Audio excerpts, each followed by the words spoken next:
அதிமுகவை சேர்ந்த முன்னாள் மின்சாரத்துறை அமைச்சர் அவர்கள் மிகப்பெரிய அளவுக்கு மன உளைச்சலில் இருக்கார். ஏன்னா பெரம்பலூர், கரூர், நாமக்கல் இன்னும் பல்வேறு போன்ற பகுதிகளில் மிகப்பெரிய அளவுக்கு தோல்வி அடைஞ்சு போச்சு. அதுவும் சொந்த மாவட்டம் நாமக்கல், இவரால் பொறுப்பேற்று இருக்கக்கூடிய இந்த பெரம்பலூர் நாடாளுமன்ற தொகுதி இப்படி பல வகையில் தோல்வி அடைஞ்சதுனால தங்கமணி ஒரு லிஸ்ட்டு போட்டு இந்தந்த ஒன்றிய செயலாளர்லாம் கட்சியிலேருந்து நீக்கணும், இந்தந்த மாவட்ட செயலாளர்லாம் கட்சியை விட்டு நீக்கணும், பொறுப்பே கொடுக்கக்கூடாது, அடிப்படை உறுப்பினர் பதவியிலேருந்து நீக்கணும் அப்படிங்கிற லெவலுக்கு மிகப்பெரிய அளவுக்கு கொந்தளிச்சு போயிருக்கார்.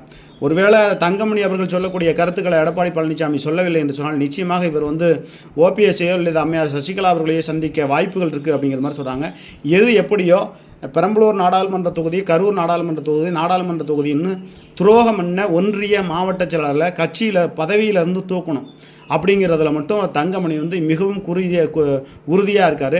தங்கமணி அவர்களுடைய கோரிக்கைகளை, தங்கமணி அவர்களுடைய ஆதங்கத்தை அதிமுக தலைமை நிறைவேற்றுமா என்பதை பொறுத்திருந்து பார்ப்போம்.